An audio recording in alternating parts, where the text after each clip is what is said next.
Chapter 2. The act of forgetting. The seasons continued to turn, and the quiet, orderly life of the merchant, Lars, continued its peaceful and predictable rhythm. Each week, the soft, metallic music of new coins being added to the great oaken chest in his cellar was a quiet and reassuring and constant refrain in the song of his life. The pile of gold and silver grew, slowly, steadily, and beautifully, like a great, silent, and subterranean tree, its roots growing deeper and stronger with each passing year. The chest was his anchor, his certainty, his unwavering proof that a life of diligence and honor would always be rewarded. It was the center of his quiet, well-ordered universe, and he believed in his heart of hearts that this calm and predictable and gentle rhythm would continue, unchanged, for the rest of his days. But the world outside the quiet canals and the peaceful counting houses of the city was not always so orderly. One late autumn, a strange and unsettling tale started coming in with the ships from the southern ports. It wasn't about wars or crumbling kingdoms, though. It was a quieter and a far more terrifying story. A whisper that traveled from sailor to sailor, from merchant to merchant, in the dim, candle-lit taverns of the waterfront. They spoke of a strange and a terrible and an invisible sickness. A gray fever, they called it. A plague that was moving slowly, but as relentlessly and as unstoppably as the tide, up the coast of the continent, leaving a trail of silent, shuttered cities in its wake.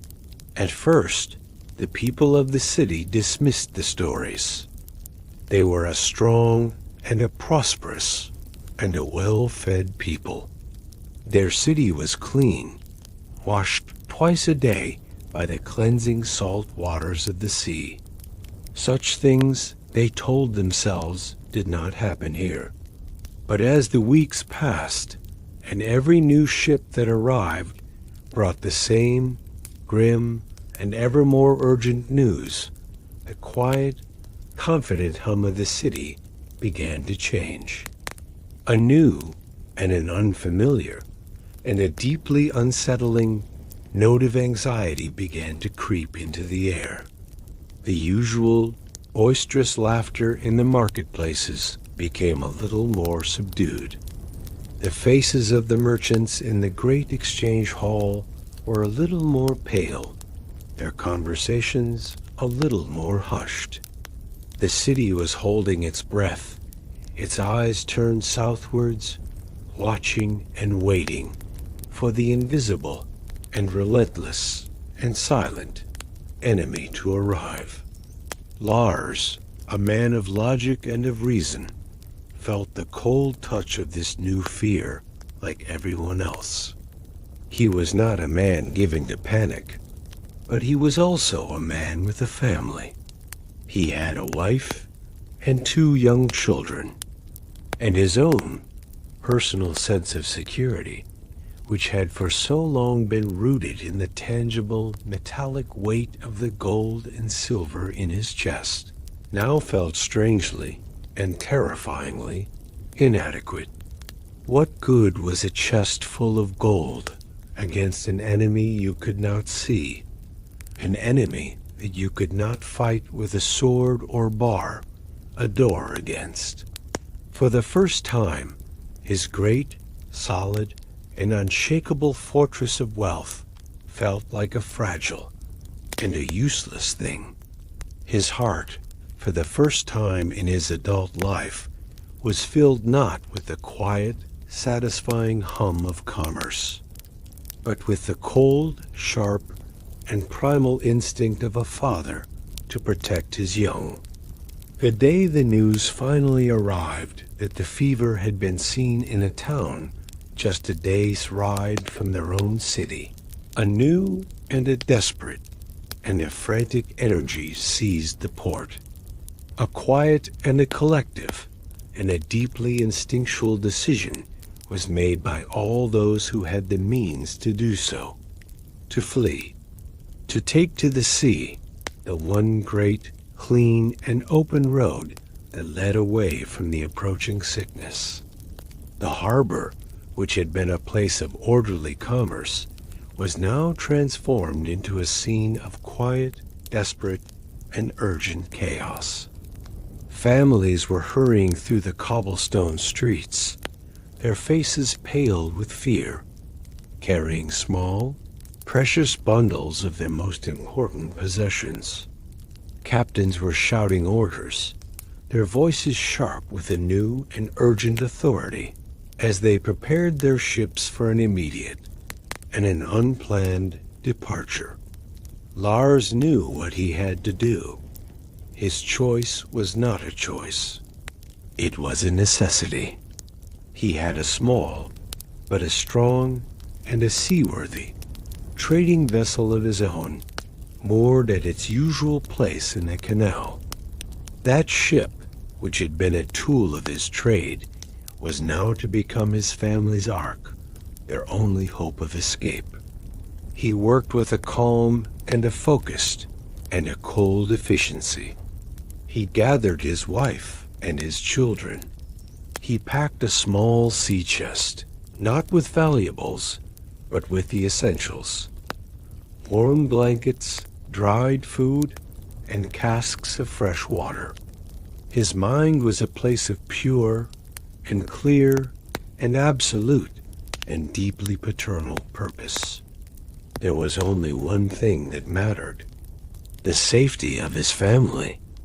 It was only when the small sea chest was packed and his wife and children were waiting by the door, their small, frightened faces turned up to his, that he remembered the other chest, the great, oaken, iron-bound chest, sleeping silently in the cool, dark cellar, his life's work, the physical, tangible, and immense fortune that he had spent a lifetime accumulating. For a single fleeting moment, a wave of cold, agonizing indecision washed over him. How could he leave it? It was his past. It was his future. It was the very proof of his own existence. But then he looked at the faces of his children, and in that instant, the choice became, once again, no choice at all. The gold, which had for so long been the very center of his world, the very definition of his security, now, in this moment of true and absolute crisis, revealed itself to be what it truly was: a heavy and an awkward and a completely and utterly useless pile of metal. It could not buy them a faster ship. It could not buy them a stronger wind. And it could not buy them a single extra heartbeat of life if the fever were to find them. Its immense and tangible value had, in the face of a real and a tangible fear, evaporated into nothing. The only true and the only valuable and the only real treasure he possessed in the world was standing right before him in the form of his two small and terrified children.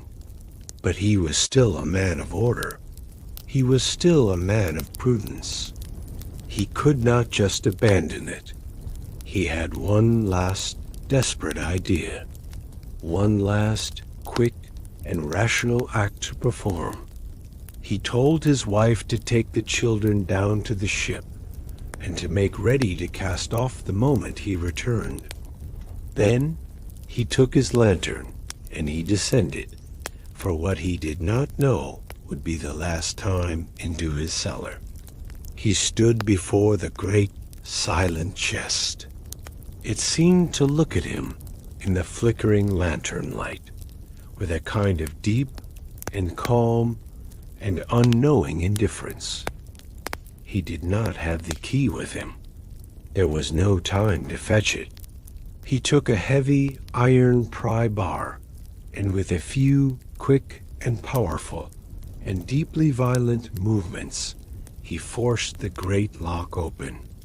The sound of the ancient iron shackle, snapping with a sharp, loud, and final crack, was a sound of violation, a sound of desecration.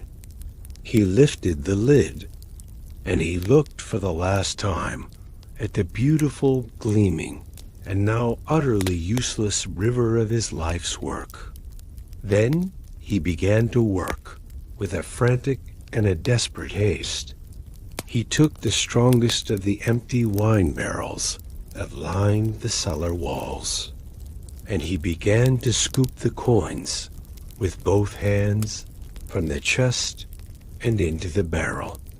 The beautiful, gentle, metallic music that he had so loved to listen to was now a frantic and a harsh and a desperate, clattering roar. He filled the barrel to the top. It was now impossibly heavy. Using all of his strength, he rolled the great barrel across the stone floor and into the darkest and most hidden and most ancient corner of the cellar, a small forgotten alcove where the original and now unused foundations of the house met the deep and solid and eternal earth of the city itself. He wedged it tightly into the corner. Then he went back and he began to tear at the loose stones of the old cellar wall, piling them one by one in front of the barrel, creating a rough and a crude and a hopefully invisible new wall. His hands were bleeding. His heart was pounding. He was not a merchant anymore.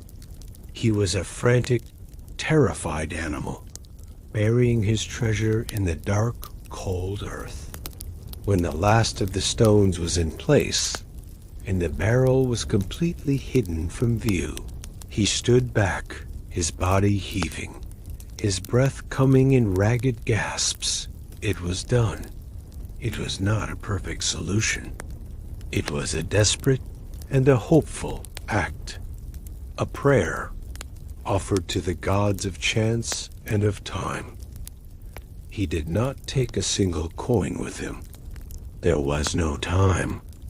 And besides, where he was going, he knew, with a sudden and a terrible clarity, that his old, familiar, and now utterly useless money would have no value at all. He gave one last look at the empty and violated oaken chest, its lid hanging open like a silent, gaping mouth. And then he turned, and he ran up the stone steps, and he did not look back. He ran through the empty, echoing rooms of his house, a house that was no longer his home, but was now just a shell, an empty vessel of a life that was already over. He ran through the now almost deserted streets of the city, a city that was no longer his city, but was now just a trap, a tomb. He ran to the harbor. He saw his small, sturdy ship and the pale, waiting faces of his wife and children. He leaped aboard. He cast off the ropes himself, and he felt the small ship lurch as it was caught by the outgoing tide and began its slow and steady and silent journey out of the canal, out of the harbor, and out into the vast and the gray and the open and the hopefully safe emptiness of the sea. As he stood at the tiller and watched the familiar and beloved and now terrifying skyline of his home city grow smaller and smaller, he did not think of the gold. He did not think of the chest. He did not think of his fortune. His mind was a perfect and a beautiful and a completely empty, blank slate. There was no past. There was no future. There was only the feel of the cool salt wind on his face, the sound of the creaking timbers of his small, precious ship, and the deep and the primal and the all-consuming and the wonderfully simple and the only truly valuable task he had left in the world: to sail his family and his own beating heart safely into the welcoming and the unknown and the completely uncertain light of the next new dawn. Chapter 2. The act of forgetting. The seasons continued to turn, and the quiet, orderly life of the merchant, Lars, continued its peaceful and predictable rhythm. Each week, the soft, metallic music of new coins being added to the great oaken chest in his cellar was a quiet and reassuring and constant refrain in the song of his life. The pile of gold and silver grew, slowly, steadily, and beautifully, like a great, silent, and subterranean tree, its roots growing deeper and stronger with each passing year. The chest was his anchor, his certainty, his unwavering proof that a life of diligence and honor would always be rewarded. It was the center of his quiet, well-ordered universe, and he believed in his heart of hearts that this calm and predictable and gentle rhythm would continue, unchanged, for the rest of his days. But the world outside the quiet canals and the peaceful counting houses of the city was not always so orderly. One late autumn, a strange and unsettling tale started coming in with the ships from the southern ports. It wasn't about wars or crumbling kingdoms, though. It was a quieter and a far more terrifying story. A whisper that traveled from sailor to sailor, from merchant to merchant, in the dim, candle-lit taverns of the waterfront. They spoke of a strange and a terrible and an invisible sickness. A gray fever, they called it. A plague that was moving slowly, but as relentlessly and as unstoppably as the tide, up the coast of the continent, leaving a trail of silent, shuttered cities in its wake. At first, the people of the city dismissed the stories. They were a strong and a prosperous and a well-fed people. Their city was clean, washed twice a day by the cleansing salt waters of the sea. Such things, they told themselves, did not happen here. But as the weeks passed, and every new ship that arrived brought the same grim and ever more urgent news, the quiet, confident hum of the city began to change. A new and an unfamiliar and a deeply unsettling note of anxiety began to creep into the air. The usual boisterous laughter in the marketplaces became a little more subdued. The faces of the merchants in the great exchange hall were a little more pale, their conversations a little more hushed. The city was holding its breath, its eyes turned southwards, watching and waiting for the invisible and relentless and silent enemy to arrive. Lars, a man of logic and of reason, felt the cold touch of this new fear like everyone else. He was not a man given to panic, but he was also a man with a family.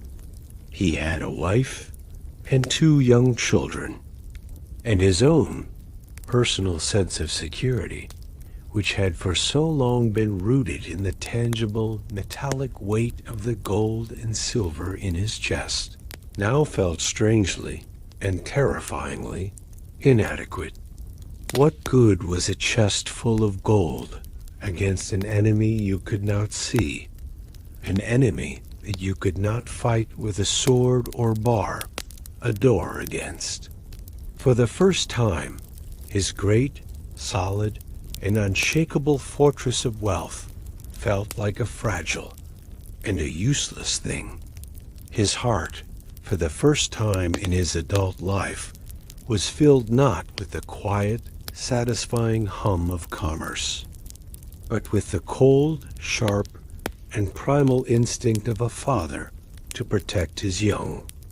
The day the news finally arrived that the fever had been seen in a town just a day's ride from their own city, a new and a desperate and a frantic energy seized the port. A quiet and a collective and a deeply instinctual decision was made by all those who had the means to do so, to flee, to take to the sea, the one great, clean, and open road that led away from the approaching sickness. The harbor, which had been a place of orderly commerce, was now transformed into a scene of quiet, desperate, and urgent chaos. Families were hurrying through the cobblestone streets, their faces pale with fear, carrying small, precious bundles of their most important possessions. Captains were shouting orders, their voices sharp with a new and urgent authority, as they prepared their ships for an immediate and an unplanned departure. Lars knew what he had to do. His choice was not a choice. It was a necessity. He had a small, but a strong and a seaworthy trading vessel of his own, moored at its usual place in the canal. That ship, which had been a tool of his trade, was now to become his family's ark, their only hope of escape. He worked with a calm and a focused and a cold efficiency. He gathered his wife and his children. He packed a small sea chest, not with valuables, but with the essentials: warm blankets, dried food, and casks of fresh water. His mind was a place of pure and clear and absolute and deeply paternal purpose. There was only one thing that mattered: the safety of his family. It was only when the small sea chest was packed and his wife and children were waiting by the door, their small, frightened faces turned up to his, that he remembered the other chest, the great, oaken, iron-bound chest, sleeping silently in the cool, dark cellar, his life's work, the physical, tangible, and immense fortune that he had spent a lifetime accumulating. For a single fleeting moment, a wave of cold, agonizing indecision washed over him. How could he leave it? It was his past. It was his future. It was the very proof of his own existence. But then he looked at the faces of his children, and in that instant, the choice became, once again, no choice at all. The gold, which had for so long been the very center of his world, the very definition of his security, now, in this moment of true and absolute crisis, revealed itself to be what it truly was: a heavy and an awkward and a completely and utterly useless pile of metal. It could not buy them a faster ship. It could not buy them a stronger wind. And it could not buy them a single extra heartbeat of life if the fever were to find them.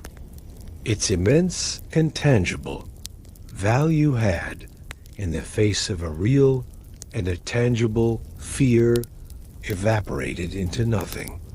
The only true and the only valuable and the only real treasure he possessed in the world was standing right before him in the form of his two small and terrified children.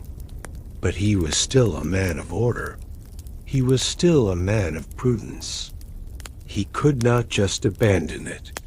He had one last desperate idea, one last quick and rational act to perform. He told his wife to take the children down to the ship and to make ready to cast off the moment he returned. Then he took his lantern and he descended, for what he did not know would be the last time, into his cellar. He stood before the great silent chest. It seemed to look at him in the flickering lantern light with a kind of deep and calm and unknowing indifference. He did not have the key with him. There was no time to fetch it. He took a heavy iron pry bar, and with a few quick and powerful and deeply violent movements, he forced the great lock open. The sound of the ancient iron shackle, snapping with a sharp, loud, and final crack, was a sound of violation, a sound of desecration. He lifted the lid, and he looked for the last time at the beautiful, gleaming, and now utterly useless river of his life's work. Then he began to work with a frantic and a desperate haste. He took the strongest of the empty wine barrels that lined the cellar walls, and he began to scoop the coins with both hands from the chest and into the barrel. The beautiful, gentle, metallic music that he had so loved to listen to was now a frantic and a harsh and a desperate, clattering roar. He filled the barrel to the top. It was now impossibly heavy.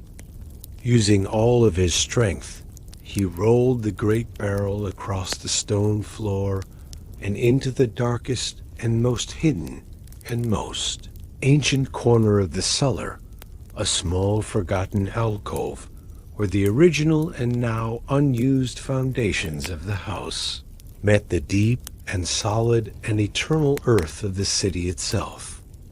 He wedged it tightly into the corner.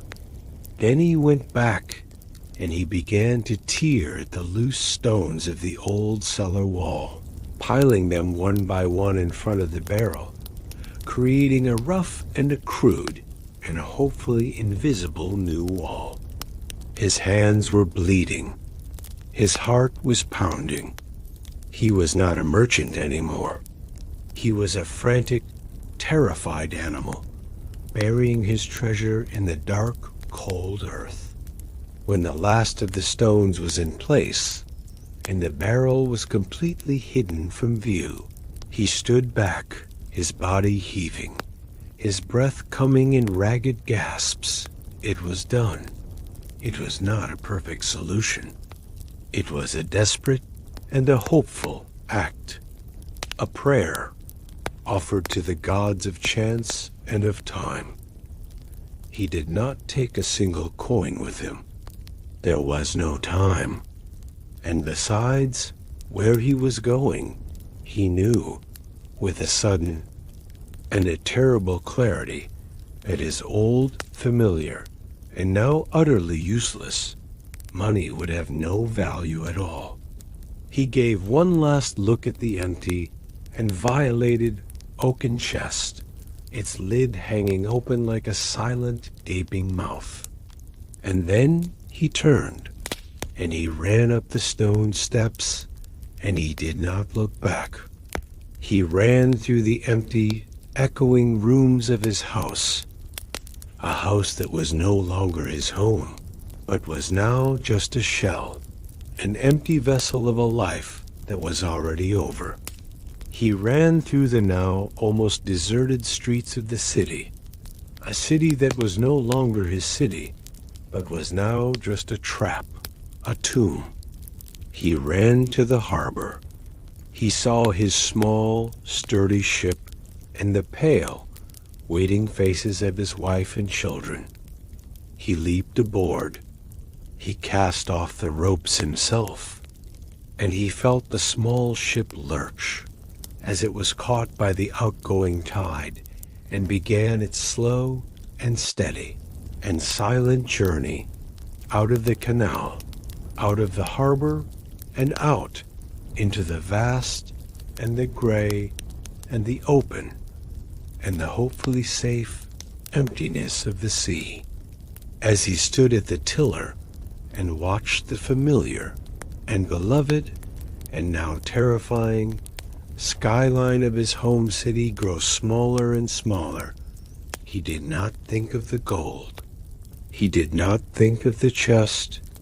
He did not think of his fortune. His mind was a perfect and a beautiful and a completely empty blank slate. There was no past. There was no future.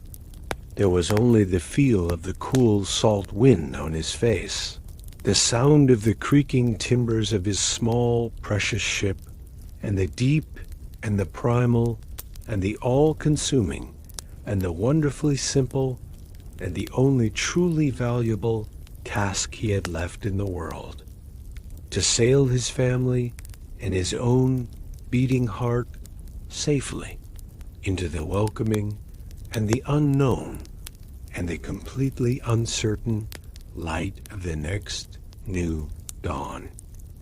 Chapter 3. The First Silence. The First Century. The small, sturdy ship carrying Lars and his family became a tiny, insignificant speck on the vast, gray, and indifferent horizon of the sea, and then it vanished. It sailed away, out of our story, and into the silent, unwritten pages of history. We will never know if he, or his children, or his children's children, ever found a new and a safe harbor, or if they were, in the end, consumed by the very sea that had offered them their only escape. Their story from this moment on belongs to the silence. And in the city they had fled, a new and a different and a much, much slower kind of story was just beginning. It was the story of the forgotten chest. The gray fever, when it arrived, was as swift and as silent and as merciless as the whispers had foretold. A strange and an unnatural and a deeply unsettling quiet fell upon the once bustling city. The vibrant, chaotic, and beautiful symphony of commerce was replaced by the slow, solemn, and monotonous tolling of church bells, a sound that became the city's new and only heartbeat. The canals which had once been the city's arteries, flowing with the lifeblood of trade, now became still and dark and empty their waters, reflecting only the blank and empty and sorrowful faces of the shuttered houses that lined their banks.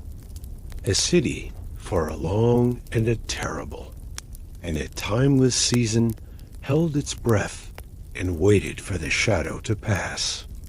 And then, as it always does, the fever receded, the shadow lifted, and the city, wounded and scarred, and much, much emptier than before, slowly, cautiously began to breathe again.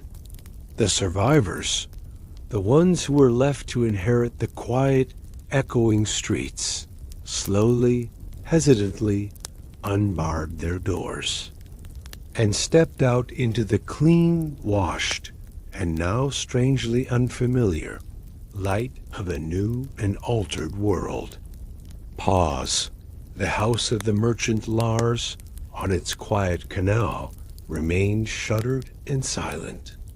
For a year, and then another, the neighbors would sometimes look at its dark, empty windows, and they would remember the quiet, respectable man and his family. They would wonder with a gentle and a passing and a slightly sorrowful curiosity what had become of them.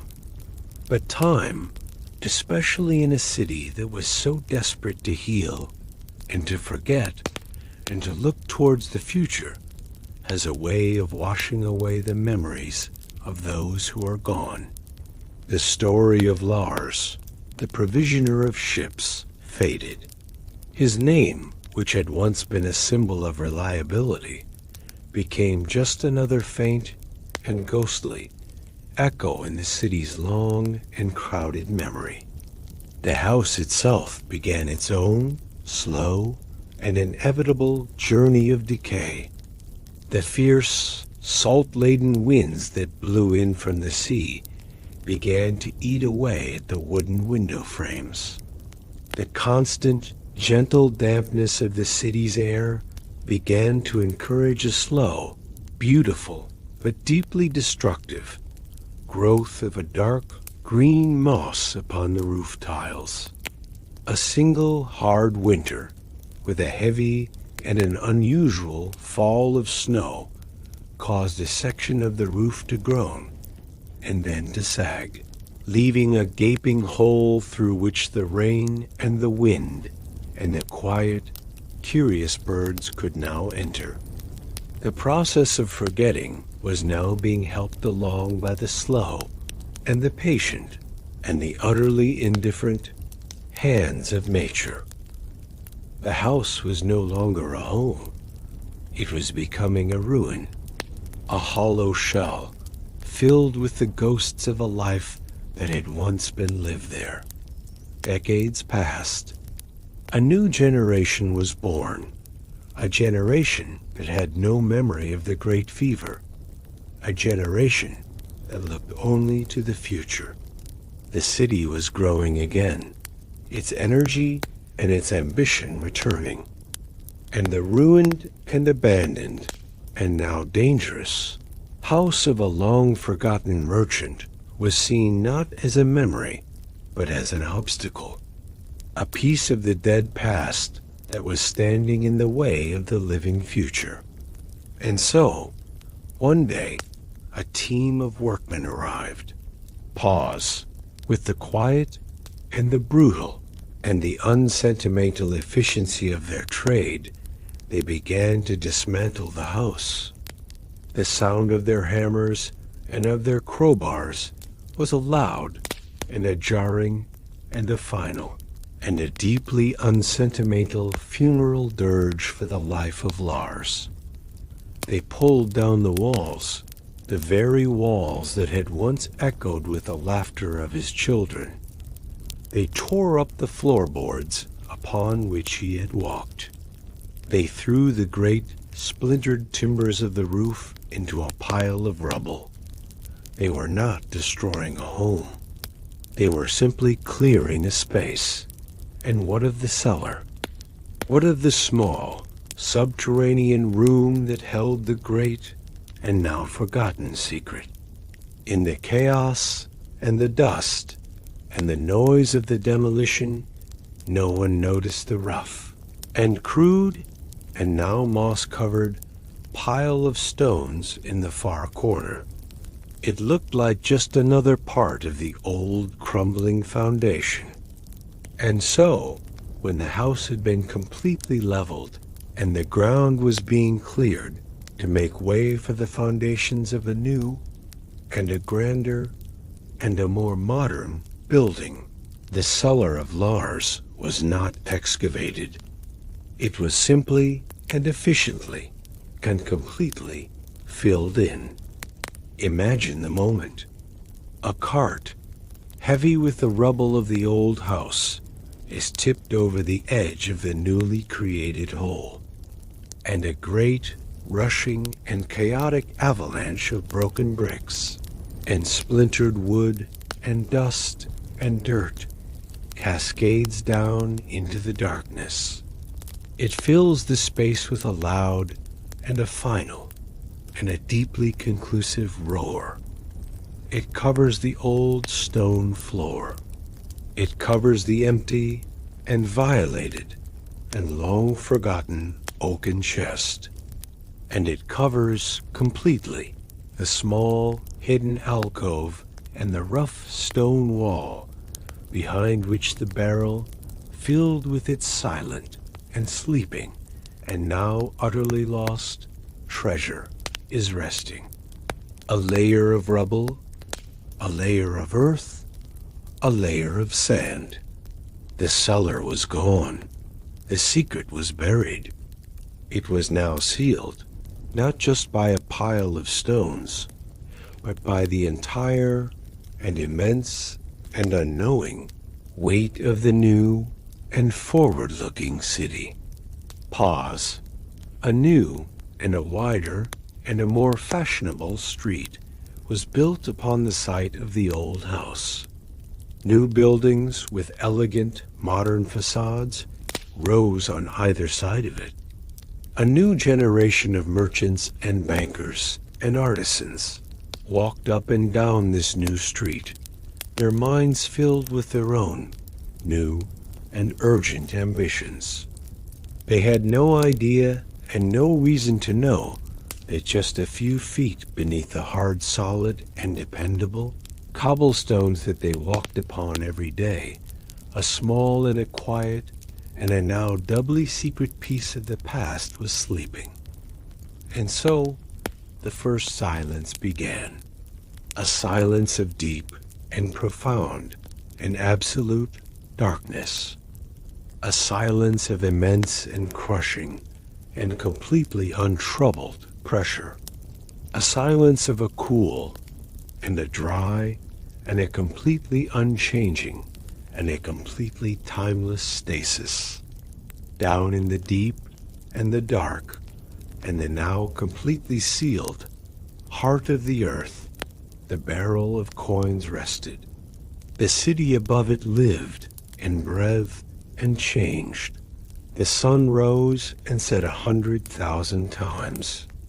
The seasons wheeled and turned. Wars were fought. Kings were crowned. Plagues came and went. But down here, in the perfect and the absolute and the eternal quiet, nothing changed. The gold coins with their images of a king that was now long forgotten, and the silver coins with their mint marks of a city that was now a ruin itself, lay pressed against each other in the deep and the dark and the silent and the patient and the completely and utterly unknowing heart of the earth. Their long and their deep and their dreamless sleep had truly and finally begun. Chapter 4. The Changing World, the Second Century. The first 100 years of the barrel's long and silent and dreamless sleep passed as if in a single unbothered breath. Down in the deep and the cool and the absolute darkness of its subterranean tomb, time itself seemed to lose all meaning. There were no days and no nights. There were no seasons. There was only a profound and an unchanging and a deeply peaceful stasis. But up above, on the surface, the great, restless, and ever-insatiable river of human history flowed on, carving a new and a dramatic and an almost unrecognizable new landscape. The city that Lars would have known, the city of sail and of candlelight, of quiet canals and handwritten ledgers, had vanished as completely as his own forgotten house. The second century of the barrel's sleep would be the century of the great transformation. Imagine the sounds of the city first, the gentle, organic, and almost pastoral symphony of Lars's time, the creaking of wooden ships, the soft tread of hooves on cobblestones, the distant, melodic cries of street vendors had faded into a nostalgic memory. A new and a much louder and a more powerful and a more metallic kind of music now filled the air. The age of steam had arrived. The elegant, silent, and wind-powered sailing ships that had once crowded the harbor were now dwarfed by monstrous new vessels. Great iron beasts with tall, smoking funnels that belched thick, gray, and acrid clouds into the sky. Their arrival and departure was not governed by the gentle and unpredictable whims of the wind, but by the fierce and the fiery and the relentlessly powerful heart of the steam engine. The city's new heartbeat was the deep, rhythmic, and earth-shaking chug-chug of the great pistons, and the high, sharp, and imperious shriek of the steam whistle. On the land, the change was just as profound. Great iron railways like new, man-made rivers of steel now connected the ancient port city to the deep and once remote interior of the continent. Great, snorting and smoke-breathing locomotives, dragons of iron and fire, now thundered across the landscape, pulling impossibly long trains of goods and people at speeds that would have seemed like a terrifying and a blasphemous form of black magic to the merchants of Lars's generation. The very rhythm of life, which had for centuries been tied to the slow, patient pace of a walking man or a trotting horse, had been shattered forever. Time itself seemed to have accelerated, to have been compressed, to have become a more urgent and a more demanding and a more relentless master. Pause. Down in the deep and the cool and the silent earth, the barrel of coins knew nothing of this. It was completely insulated from the new and noisy and frantic world that was being built just a few feet above its head. But it was not entirely disconnected. It could not hear the sounds, but it could, in its own deep and silent way, feel the vibrations. Imagine the barrel resting in its perfect, unchanging stillness. And then, for the first time in 100 years, it feels a new sensation. A low, deep, and rhythmic, and deeply resonant shudder that runs through the very earth itself. A tremor. It is the faint and the distant and the ghostly echo of one of the new great iron locomotives, thundering down the newly laid tracks at the edge of the city. The coins within the barrel, which have not moved for a century, might shift just a fraction of a millimeter against each, utter the sound of their movement, a tiny and an imperceptible, and a deeply sleeping metallic whisper, the only sign that they have felt the faint and the distant and the deeply unknowing touch of this new and more powerful and more impatient age.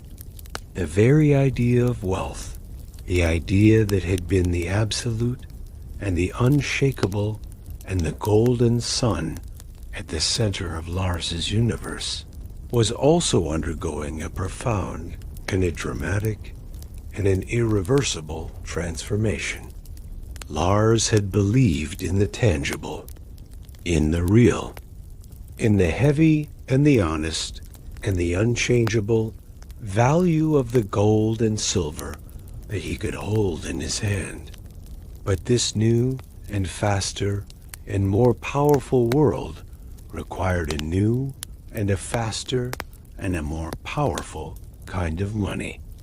The slow and the heavy and the cumbersome physical movement of gold and silver coins was no longer sufficient for an age of steam engines and telegraphs. The great banks of the city had now almost entirely abandoned the use of coins for their large transactions. The new currency was the banknote, the paper promise, and even more, the abstract and the invisible and the almost magical power of the ledger entry. Wealth was no longer a thing that you kept in a chest. It was a number, a ghost, a flicker of thought that could now be transmitted as a series of electric clicks from one side of the world to the other. In the blink of an eye, the river of value had finally and completely shed its heavy and its solid and its golden body. It had become a pure and a weightless and an invisible current of pure and abstract trust. Pause. And what did this new world mean for the silent and the sleeping and the now almost comically obsolete treasure that was resting in its barrel deep beneath the city streets? The coins, with their images of long-dead kings and their mint marks of forgotten city-states, were no longer money. They were no longer a part of the great, living, and now electric river of commerce. To the busy, and the forward-looking, and the unsentimental world above, they were, for all practical purposes, worthless. If you were to take one of Lars's beautiful heavy gold florins and try to buy a loaf of bread with it in this new city, the baker would simply look at you with a blank and a slightly suspicious incomprehension. It was not a currency he recognized. It was a relic, a piece of a dead and forgotten language. And so, the treasure, in its deep and its silent and its dreamless sleep, was undergoing its first, great and secret, alchemical transformation. Its monetary value, the value that Lars had so cherished, was slowly, quietly, and completely evaporating. It was a ghost, leaving its own solid metallic body. But as this one, familiar and practical kind of value was leaving it, a new and a quieter and a far more mysterious kind of value was beginning, ever so slowly, to take its place. Pause. Imagine the coins resting in the deep and the dark and the absolute stillness. They are no longer participants in the world of men. They are now simply observers. They are witnesses. They are becoming something new. They are becoming history. Their value is no longer in what they can buy, but in the story that they, and they alone, can tell. Each coin is a perfect and an incorruptible and a completely preserved messenger from a lost and forgotten world. The image of the king on its surface is no longer a symbol of political power, but a portrait of a dead man, a tangible link to a world that now exists only in the dusty and the unread and the silent pages of a history book. The metal itself, the pure, soft, and unchanging gold and silver, remains. Its intrinsic value as a simple physical substance is, and always will be, there. But the coins are now more than just metal. They are artifacts. They are time capsules. They have completed their great and their noisy and their useful journey as money. And they have now begun a new and a much, much longer and a much, much quieter and a much, much more mysterious journey. A journey into becoming a legend. Their worth is no longer a simple and a public and a universally agreed upon number. It has become a secret, a potential, a story that is waiting patiently and silently in the deep and the dark and the all-knowing and the all-forgiving heart of the earth.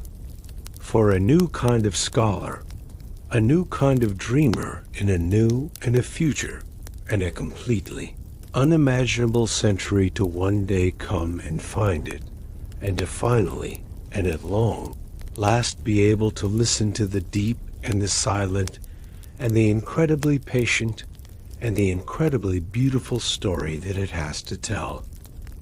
Chapter 5. The Whispers of the Earth, the Third Century. The second century of the barrel's long, and silent, and dreamless sleep dissolved into the third. The great and noisy and smoky age of steam, which had seemed so permanent and so revolutionary to the men who built it, now in its turn began to fade into a quaint and a nostalgic memory. The world on the surface, the world of men, had once again, and with an even greater and more terrifying speed, reinvented itself. The deep and rhythmic and earth-shaking chug-chug-sug of the great steam locomotives was slowly being replaced by a new and a stranger and a much more personal and a much more chaotic sound. The sound of the internal combustion engine. Imagine the city now. The old, familiar cobblestone streets, which had once felt the tread of sandals and of hooves, and then of the great iron-rimmed wheels of horse-drawn carriages, now felt the weight of a new and a faster and a more restless kind of beast. The first automobiles, strange, sputtering, and beautiful horseless carriages of polished brass and gleaming black lacquer, now moved through the city's ancient arteries. Their sound was a sharp and a staccato, and an almost comically energetic series of small explosions, and their passing left behind a new and a strange, and a now ever-present scent in the air, the sharp, chemical, and slightly sweet smell of burning petroleum. The sky above the city, once a canvas for the soft, gray plumes of coal smoke, was now being crisscrossed by a new and an even more bewildering and an even more miraculous kind of line. The thin, black, and impossibly straight lines of the telegraph, and then the telephone wire carrying the disembodied voices of men and women, as invisible and as magical and as instantaneous pulses of pure electric thought. The world had not just become faster, it had become smaller, more connected, more nervous.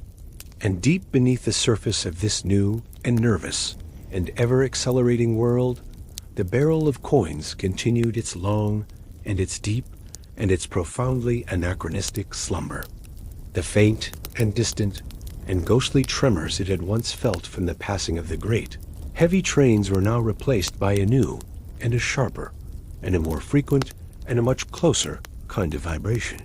The vibration of the new, heavy, and solid rubber-tired trucks and motor cars as they rumbled down the street that had been built so long ago, directly over its forgotten subterranean tomb. The coins in their silent wooden and now slowly decaying vessel would have felt this new and more insistent and more chaotic rhythm of the new century, a constant low-level and deeply unconscious hum against their ancient silent and sleeping metallic faces. They were sleeping, but the world above them was becoming a place that no longer seemed to value sleep. Pause. In the third century of its long rest, the city, in its relentless and its confident and its ever-expanding ambition, decided once again to remake itself. The quarter where Lars's house had once stood, which had in the previous century been a fashionable and a modern street, was now considered old and inefficient and ripe for a grand, new, and even more modern redevelopment. A great and a powerful and a fantastically wealthy new corporation bought the entire block. Their vision was not for a new street of houses and shops. Their vision was for a single, magnificent, and monumental new structure. A skyscraper. A tower of steel and glass that would rise higher than the tallest cathedral spire, higher than any structure the city had ever known before. A great and a gleaming and a deeply confident testament to the power of this new and even more ambitious age. The old buildings, the ones that had been built upon the rubble of Lars's own forgotten home, were brought down. But this time, the demolition was not the slow and the careful, and the almost human-scaled work of men with hammers and crowbars. It was a new and a faster, and a much more brutal kind of destruction. The great iron wrecking ball, a new and a terrible invention, swung through the air, and the old familiar world was turned to dust and ruin in a matter of days. And when the ground was cleared, the second, and for our story, the most significant stage of the great new project began: the excavation. For a building of such immense and unprecedented height, the foundations had to be deeper and stronger than any that had ever been dug in the city's long history. The age of men with simple shovels was over. A new and a monstrous and a powerful new beast was brought to the site: the steam shovel. Imagine this creature, a great iron monster sitting on caterpillar tracks with a long jointed steel neck and a huge gaping and toothed metal mouth. It hissed and it steamed and it groaned, and with each great swinging arc of its neck, it would plunge its great steel bucket jaw deep into the soft and the ancient and the unsuspecting earth of the city. And it would lift with a single effortless and groaning roar a ton of history, a ton of forgotten stories, a ton of the city's own deep and secret and subterranean flesh. Pause. Down in the darkness, the barrel of coins felt this new intrusion as a series of profound and a deeply shocking and a world-shaking series of concussions. The gentle and the distant and the almost ignorable tremors of the past were now replaced by a terrifying and a direct and a rhythmic and an earth-shattering thump. Thump, thump, as the great steel jaw of the beast above began to eat its way down through the centuries. With each great impact, the dark and the compacted and the silent earth around the barrel would shudder and groan. The coins inside, which had been resting in a state of almost perfect stillness for 300 years, would now be rattling and shaking and chiming against each other in the darkness, a frantic and a terrified and a completely unheard alarm bell, a silent, metallic scream in the heart of the violated earth. The great steel jaw of the steam shovel devoured the earth. It ate its way down through the shallow 19th century layer of brick and ash. It crunched through the deeper 18th century layer of cobblestones and pottery shards. It was a blind and an indiscriminate and a brutally efficient historian, reading the pages of the city's long story by the simple and the violent act of devouring them. And then its great steel teeth bit into a new and an older and a much more solid layer. The original medieval foundations of the city, the layer of great, rough-hewn and deeply embedded stones. The world of the merchant, Lars. Pause. The work now became slower and louder and more difficult. The steam shovel would groan with the effort as it tried to pry the ancient and the stubborn and the deeply rooted foundation stones from their long and their quiet and their earthen slumber. And it was during this slow and this brutal and this deeply jarring process that the first true and direct contact with our sleeping treasure was made. The great steel jaw of the shovel, as it wrenched a massive and a particularly deep foundation stone from its ancient bed, scraped with a loud and a jarring and a deeply discordant metallic screech against something that was not stone. The operator of the machine, a man who knew the feel of the earth as intimately as a farmer, felt a strange and an unyielding and a distinctly unnatural resistance through the levers in his hands. He paused. He lifted the great bucket and peered down into the deep and the dark and the shadowy pit he had created. He saw nothing but the dark and the damp and the jumbled chaos of the ancient earth. He shrugged, believing it to be just a particularly stubborn piece of old, forgotten ironwork. And he continued his work. But down in the darkness, something had changed. The barrel, which had for 300 years been protected by its cocoon of earth and rubble, was now partially exposed. The great, Iron bands that held it together had been scraped and gouged by the steel teeth of the shovel. The ancient and now deeply rotted oak of the barrel itself, weakened by the constant violent vibrations, had cracked. And for the first time in 3 centuries, a single, thin, and almost imperceptible sliver of the dim and the gray and the unfamiliar and the completely alien light of the surface world pierced the absolute and the timeless and the sacred darkness of the barrel's long and secret night. A few small and dark and earth-stained silver coins, dislodged by the impact, trickled out from the new crack in the wood and fell with a soft and a dull and an almost completely silent thud into the damp and the freshly disturbed soil. They lay there unnoticed, but they were now free. They were awake.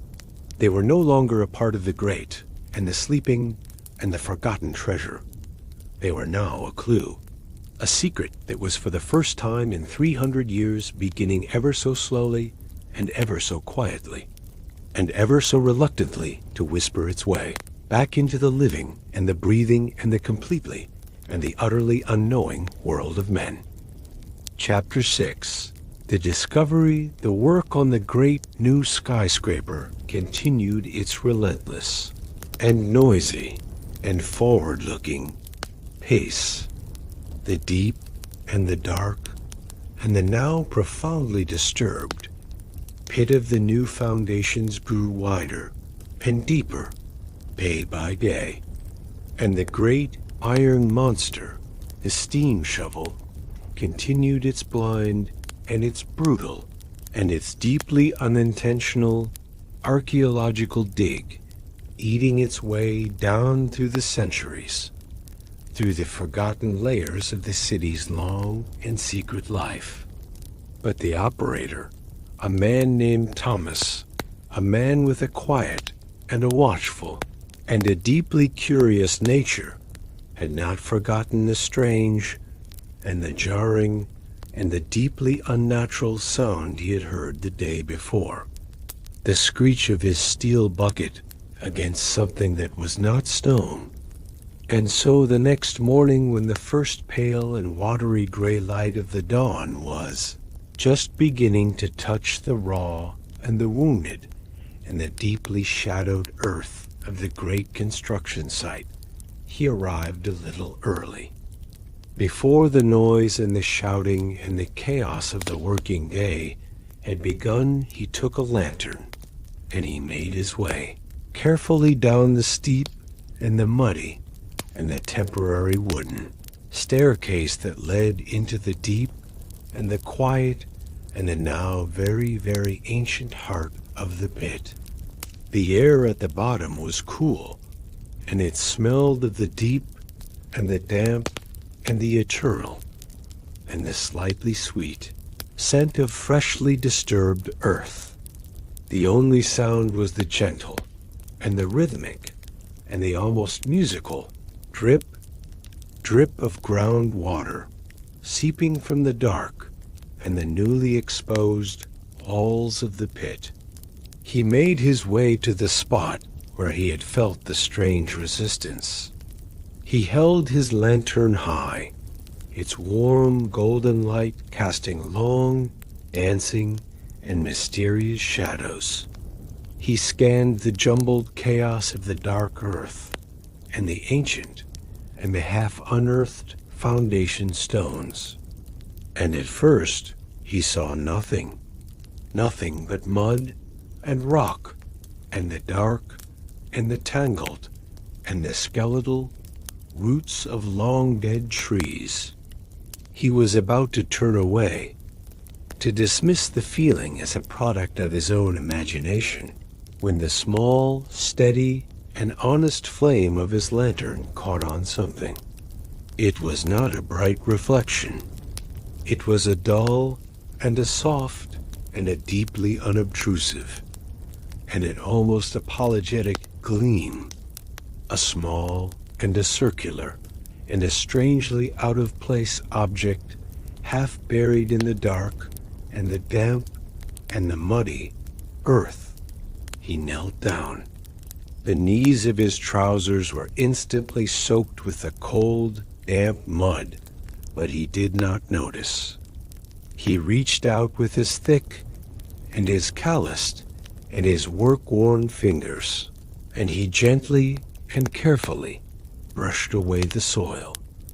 The object he revealed was a single silver coin, but it was unlike any coin he had ever seen before. It was thicker and heavier, and its edges were soft and irregular, and worn smooth by the touch of a million long-dead and forgotten hands.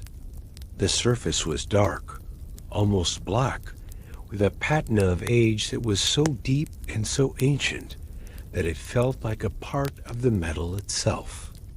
But in the places where his rough fingers had brushed away the centuries of dirt, the pure and the soft and the unmistakable and the eternal and the beautiful white gleam of the silver shone through, a ghostly and a beautiful and a deeply moving light in the darkness. Pause, he picked it up. It felt strangely and wonderfully heavy in his palm. He held it closer to the lantern light. He could just make out the faint and the warm and the almost completely erased image on its surface. It was the profile of a man, a king or an emperor, with a proud and a noble and a completely unfamiliar face. He turned it over, and on the other side was a symbol he did not recognize, a strange and an elegant and a deeply mysterious crest. He was not a historian. He was a simple working man, but he knew, with a certainty that was as deep and as solid and as unshakable as the earth itself, that he was holding something very, very old. He was holding a whisper, a secret, a messenger from a world that had vanished completely from the face of the earth. His curiosity was now fully and completely and powerfully awakened. He began to search the area around where he had found the coin, his fingers now acting as gentle and as patient and as curious rakes sifting through the damp soil. And he found another one, and then another, small and dark and heavy and wonderful and deeply, deeply mysterious silver ghosts sleeping in the mud. And then his fingers touched something that was not a coin. It was something larger, something hard and curved and splintered. It was a piece of ancient and now almost black and deeply rotted wood. He followed the curve of the wood with his fingers, digging gently into the earth, and he realized that it was a piece of a barrel, an ancient and a very large and a very, very strong oak barrel. He did not rush. A deep and a quiet and a reverent sense of awe was beginning to fill his heart. He understood now that he was on the verge of a great and a profound and a deeply significant discovery. He worked for the next hour, alone in the deep and the quiet and the lantern-lit silence, with the patient and the meticulous and the loving care of an archaeologist. He did not use his shovel. He used his own bare hands, gently and carefully and respectfully, removing the heavy and the damp and the ancient earth from around the buried object. And slowly, piece by patient piece, the full and the magnificent and the deeply, deeply exciting truth was revealed. The great and the ancient and the iron-bound and the now badly damaged oak barrel, which had once been the secret and the desperate, and the final and the hopeful act of a long-forgotten merchant. Pause. He knew that he could not, and should not, disturb it further by himself. He climbed, his heart now beating with a slow and a heavy and a deeply excited rhythm, back up the wooden stairs and into the new and the bright and the now fully waking world of the new century. He spoke to his foreman. The foreman spoke to the site architect. The architect, a man of learning and of culture, understood immediately the potential significance of the find. And by the middle of the morning, the frantic and the noisy and the forward-looking work on the great skyscraper had, for the first time and for one single and deeply respectful day, been brought to a complete and a quiet and a reverent halt. A new and a different and a much, much quieter and a much, much more patient kind of work was about to begin. A team of men from the city's great museum arrived. They were men who were accustomed to the quiet and the patient and the deeply respectful work of communing with the past. They descended into the pit, and they took over the site with a quiet and a professional and a deeply focused authority. They used not shovels and picks, but small brushes and tiny, delicate, dental-like tools. And for the rest of the day, as the construction workers from the New Age stood in a wide and a silent and a deeply respectful circle around the edge of the pit, looking down, the men of history performed their slow and their careful and their beautiful and their deeply sacred work. Pause. The final great moment of discovery came late in the afternoon, as the sun was once again beginning its long and its slow and its gentle descent.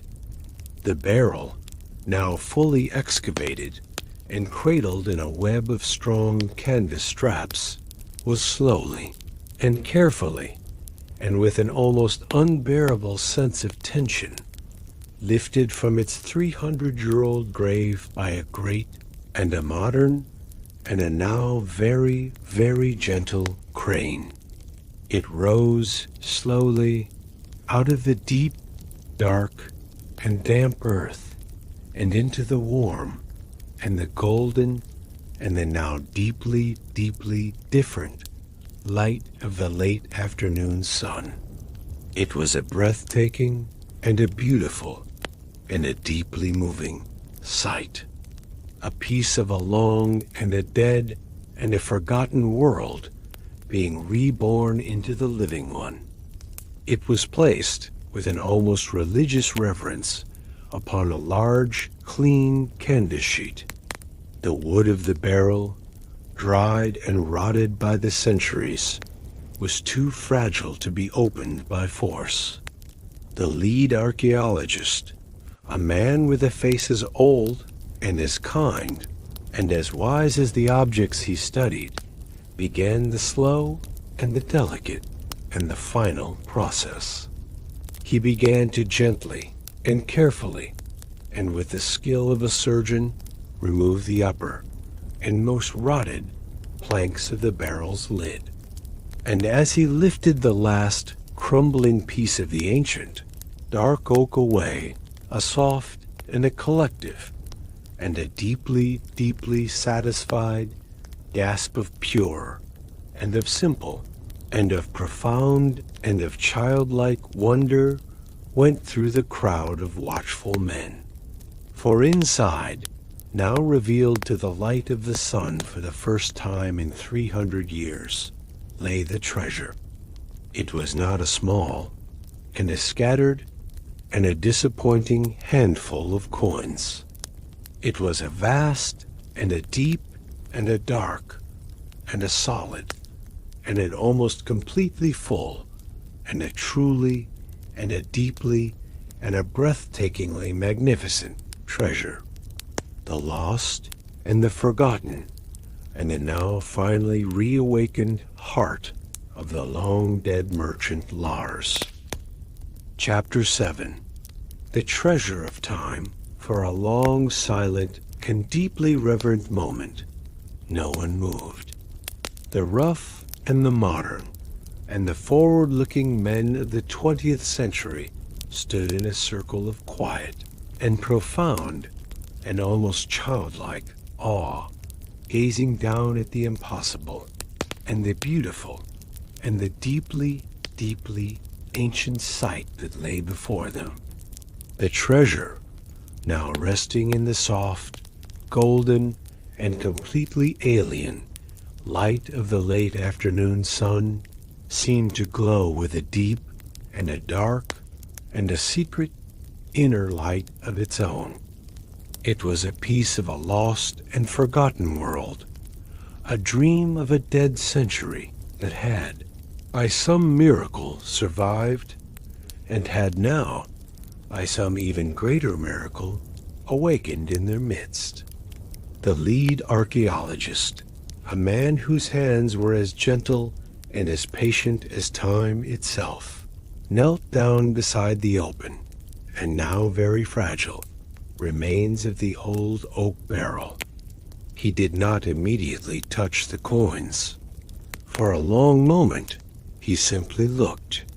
He was not just seeing a pile of old money. He was a historian, and he was reading a story. He saw in the way the coins were packed in the mixture of gold and silver, in the presence of the currencies from different and long-vanished kingdoms, a perfect and a poignant and a completely preserved snapshot of the economic life of a single and now very distant historical moment. He was not just an archaeologist. He was a time traveler, and he had just been given the privilege of looking through a small and a dark and a perfectly clear window into a room that had been sealed for 300 years. Then, with a touch as light as a falling feather, he reached out and took a single coin. It was one of the larger gold ones. He held it in the palm of his soft, clean, and scholarly hand. The coin was not bright, and it was not shiny. 300 years of absolute and silent and airless darkness had given the surface of the gold a deep and a dark and a wonderfully soft and a slightly reddish patina. It did not glitter. It glowed with a deep and a quiet and a very, very old and a very, very wise and a very, very tired light. It was the color of old and of rich and of well-kept leather, the color of a dying fire's last and most beautiful and most precious embers. He took a small, soft linen cloth from his pocket, and with a gentle and a practiced and a loving circular motion, he began to polish a small section of the coin's face. And as the dark and the ancient and the beautiful patina of the centuries was slowly and gently and lovingly wiped away, the pure and the eternal and the unchanging and the impossibly beautiful and the buttery and the sunlike and the immortal soul of the gold itself was revealed. It shone in the fading afternoon light with a soft and a deep and a liquid and a wonderfully, wonderfully reassuring warmth.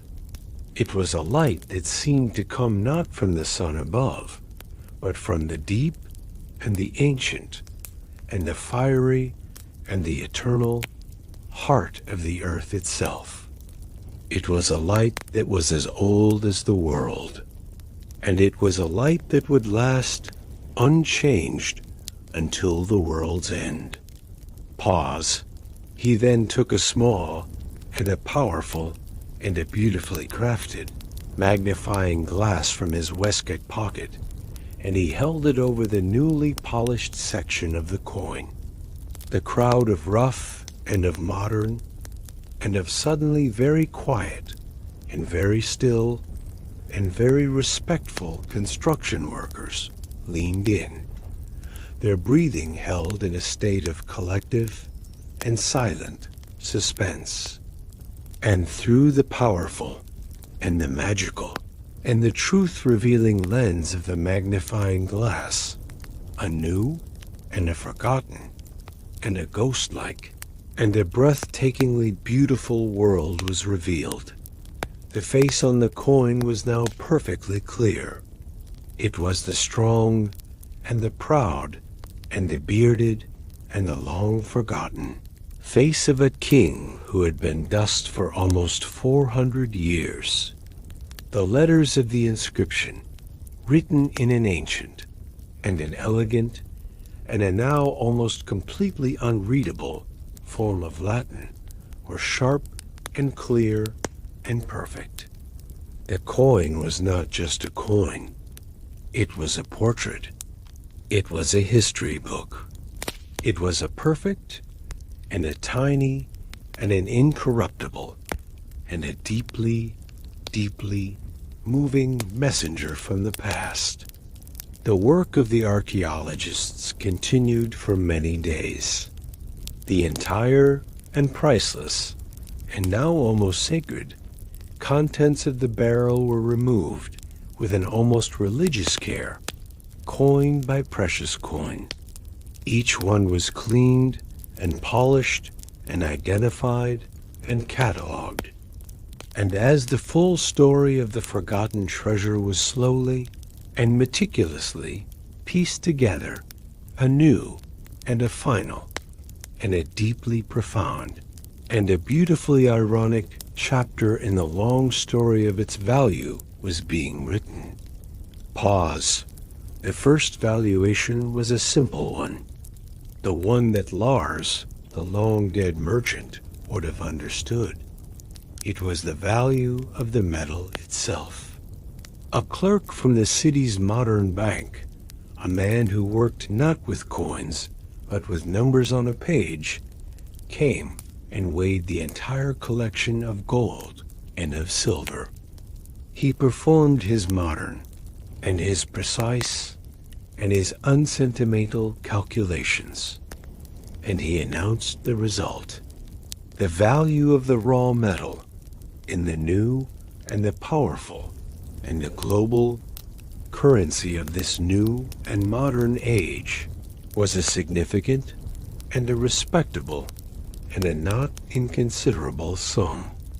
It was enough to buy one of the new and the beautiful and the sputtering and the magical automobiles. It was a small fortune. But then the second valuation began, and this was a different and a much quieter and a much more complex and a much more magical kind of accounting. The historians and the scholars and the collectors, the men who understood the deep and the secret and the almost mystical value of time itself, came and looked at the coins. They did not see the metal. They saw the story. They saw the rarity of a particular coin from a mint that had only operated for a single brief year. They saw the historical significance of another, a coin that had been struck to commemorate a great and a long-forgotten naval victory. They saw the artistic beauty of a coin that had been designed by a famous and a now legendary Renaissance artist. They were not valuing a substance. They were valuing a story. They were valuing the coin's long and its silent and its 300-year-long and its perfectly and its beautifully and its miraculously and its now finally completed journey through the deep, and the quiet and the all-knowing and the all-forgiving and the immensely and the profoundly and the secretly and the wonderfully and the finally and the beautifully valuable heart of time itself. And the number that they in the end calculated, the number that represented this new and this strange and this beautiful and this deeply and this profoundly historical value, was a number that was almost incomprehensibly larger than the simple and the honest and the straightforward value of the gold and the silver itself. The small fortune had become a great one. The wealth of a single and a simple and a hard-working merchant had now become the wealth of a king. And this was the final and the most beautiful and the most gentle of all the story's ironies. The treasure of Lars had not been lost for all those years. It had been invested. It had been placed in the safest and the most powerful and the most patient and the most trustworthy of all possible banks, the Bank of Time. And the interest that this bank paid, the dividend that it offered on a 300-year-long deposit, was a truly and a deeply and a breathtakingly magnificent one. Time, which had at first seemed to be the great and the silent and the unforgiving thief, the force that had stolen the treasure from the world of men and sealed it in a dark and a forgotten and a useless tomb, had in the end revealed itself to be the treasure's greatest and its most patient and its most brilliant and its most powerful and its most secret and its most wonderful and its most generous of all possible guardians. It had taken the simple and the honest and the straightforward and the hard-working money of a single and a long-dead man, and it had, in the deep and the silent and the magical and the alchemical heart of its own long and quiet passing, stripped it of its original and its noisy and its now obsolete function. And it had, in return, bestowed upon it a new and a much quieter and a much deeper and a much more profound and a much, much greater value. The value of a story, the value of a perfect and a beautiful and an incorruptible and a now immortal piece of history. The treasure was no longer a fortune to be spent. It had become a story to be told forever. Chapter 8. The Young Historian. The City Museum was a great and a silent and a deeply peaceful house of memories. Its vast marble halls were filled with the quiet, sleeping ghosts of the city's long and magnificent past. Sunlight soft and dusty filtered down from high vaulted ceilings, illuminating the still forms of ancient statues, the intricate beauty of faded tapestries, and the quiet, elegant arrangements of 1,000 forgotten artifacts, each resting in its own clean and silent glass case. It was a place outside of time, a place where the frantic, noisy, and forward-looking energy of the modern city was left at the door, and a slower and a more thoughtful and a more contemplative rhythm took its place. Most visitors would walk, with a quiet and respectful curiosity, past the grander exhibits, the magnificent suits of armor, the dazzling crown jewels of a long-dead duke, the great, dramatic, and oil-painted masterpieces of the Renaissance.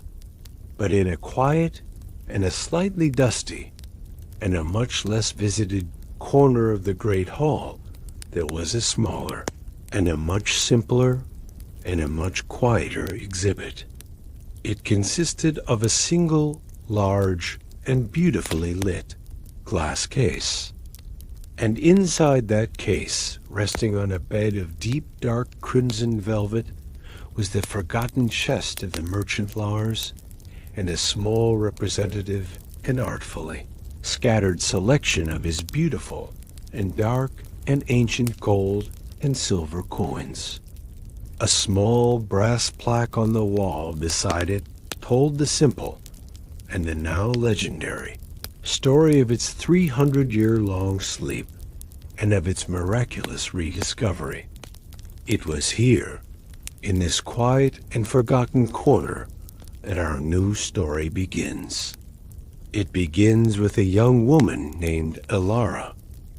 She was a student of history at the city's great university, a quiet and a thoughtful and a deeply serious young woman with eyes, the color of a gray winter sea eyes that seemed to see the world with a different and a much slower and a much more patient kind of sight.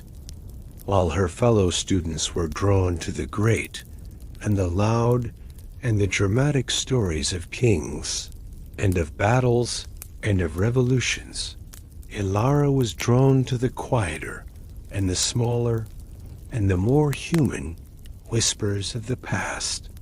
She was a historian of the forgotten.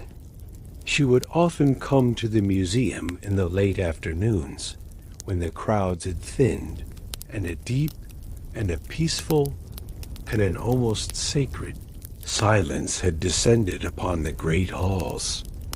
And she would always find herself, as if drawn by a quiet and an invisible and a deeply persistent magnetic pull, standing here, in front of the chest of Lars.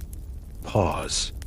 She was not interested in the monetary value of the treasure. The great and the almost incomprehensible number that the experts had placed upon it meant nothing to her. She was not even particularly interested in the coins themselves, as beautiful as they were. Her fascination, her obsession, the thing that drew her back to this spot, week after week, was not the treasure itself, but the great and the profound and the beautifully and the achingly silent mystery that surrounded it. She would stand for an hour, sometimes two, perfectly still, her gaze fixed upon the dark and the scarred and the wonderfully and the honestly and the profoundly silent oak and iron chest. And she would wonder. The small brass plaque on the wall told the story of the chest, but it did not tell the story of the man. And it was the man, the long dead and the now almost completely mythical merchant Lars, who had captured her imagination. Who was he? The records described him as a simple provisioner of ships. But what did that mean? What was the texture of his daily life? What did the city look like through his eyes? She tried to imagine him, a solid and a quiet and a diligent man, walking these same streets, though they were different streets then, under a different and a smokier and a much, much older sky. She tried to imagine the sound of his voice, the feel of his hand as he counted these very coins. He was a ghost, a faint and a tantalizingly incomplete whisper, and she felt a deep and a quiet and a profoundly scholarly and a deeply, deeply human desire to know him. But the greatest question, the great and the central, and the beautifully, and the achingly, and the unanswerably silent mystery was the question of the forgetting. Why? Why would a man, a careful and a prudent and a successful man, a man who had spent his entire life in the slow and the patient and the meticulous accumulation of this great and this tangible and this very, very real treasure, Why would such a man hide it and then simply sail away and never ever return for it? The plaque on the wall offered a simple and a logical and a deeply unsatisfying explanation for reasons that history has not recorded, likely as a result of the great plague of that year. But for Ilara, this was not an answer. It was just the beginning of a much deeper and a much more interesting question. A man does not just forget his life's work. He does not just abandon the very anchor of his soul. Something must have happened. A story, a great and a profound and a deeply human story. A story that was, she believed, far more valuable and far more interesting than the mere and the physical and the now silent and the now sleeping pile of metal that rested so beautifully and so peacefully and so incompletely in the glass case before her. Pause. And so, in the quiet and the dusty and the sunlit halls of the city's great museum, a new and a quiet and a deeply personal quest was born. Ilara, the young historian of the forgotten, decided that she would be the one to find the rest of the story. She would not be a treasure hunter seeking for more gold. She would be a memory hunter, a seeker of a single and a lost and a long-forgotten human truth. Her search began not with maps and shovels, but with books. She spent the long and the quiet and the deeply peaceful winter months in the vast and the cold and the silent reading room of the university's great library. The only sound was the soft and the dry and the almost inaudible rustle of the turning pages of ancient and of fragile and of deeply, deeply precious books. She was not just a reader, she was a listener. She was listening for a single faint and almost completely erased whisper, the whisper of a man named Lars. She read the great and the famous and the well-known histories of the city from that distant century, but they spoke only of kings and of dukes and of great and of famous and of noisy and of important battles.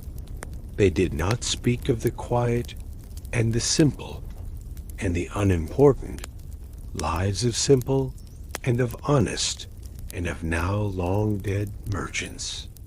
She then moved from the world of history to the world of records. She went to the city's archives, a place even quieter and even dustier and even more filled with the patient and the sleeping and the beautiful and the forgotten ghosts of the past than the museum. And here in the vast and the silent and the almost endless and the completely and the utterly and the beautifully and the profoundly and the deeply and the wonderfully and the finally and the completely and the utterly and the beautifully and the profoundly and the deeply. Chapter 9. A New Generation's Discovery. The great and gleaming and impossibly tall skyscraper, a monument to the 3rd century, stood for another 100 years. And then it too, in its turn, began to grow old. Its gleaming, modern face began to seem dated, and its once unrivaled height was surpassed by new and even more ambitious towers in other parts of the ever-changing city. And so, the great wheel of time, which is forever driven by the restless human desire for the new, turned once more. The skyscraper, like the simple merchant's house that had stood on this very spot so long ago, was deemed obsolete, and it was brought down in a slow and a careful and a much more scientific and a much quieter and a much more controlled demolition than the one that had cleared the way for its own birth. And the small and the precious and the now almost sacred piece of city land was, for the first time in 400 years, once again empty, a clean slate, a quiet and a waiting, and a now deeply, deeply historical patch of bare and patient earth. And it was to this empty space, this ground that held so many deep and silent and forgotten stories, that a new kind of person was now drawn. Our story's final and most unwitting hero. He was not a great merchant, nor a powerful banker, nor an ambitious builder. He was a quiet and a thoughtful and a deeply gentle man named Leo. Leo was a librarian, a keeper of the city's written memories, a man whose greatest pleasure in life was the soft, dry, rustling sound of a turning page, and the faint, beautiful, and scholarly scent of old paper and ancient faded ink. He had saved his modest salary for his entire life, not to invest in the new and the fast and the ever-changing world of digital shares and global corporations, but for one simple and deeply personal dream. He wanted to build a small house with a small and a quiet and a beautiful walled garden, a place of peace and of stillness, in the very heart of the old and the historic, and the now very fashionable and the very expensive part of the city. He bought the small and now empty plot of land, the very land under which our silent and our patient and our long forgotten chest was sleeping, and he began to build. But he did not build in the modern way. He was a man who loved history, and he chose to build his new house in the old way, with real stone, with dark, heavy, and seasoned timber. He hired not a great and a noisy and an impersonal construction company, but a small team of old and wise and deeply skilled artisans, men who still understood the ancient and the quiet and the beautiful and the almost forgotten language of stone and of wood and of iron. The work was slow, and it was quiet, and it was beautiful. And it was during the slow and the careful and the deeply respectful work of digging the foundations for this new but traditionally styled house that the modern world finally and gently, and after 400 years of profound and of deep and of almost complete and of almost perfect and of almost eternal and of almost absolute silence, came knocking at last on the door of the past.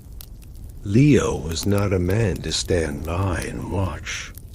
He worked alongside his artisans, his soft, librarian's hands growing hard and calloused, his heart filled with the deep and the simple and the honest joy of building his own small and peaceful place in the world. They were digging the foundations for the new cellar, a place where Leo dreamed of storing his books and his wine and the quiet, peaceful things of his life. The work was being done by hand, with simple and with honest, and with quiet shovels and picks.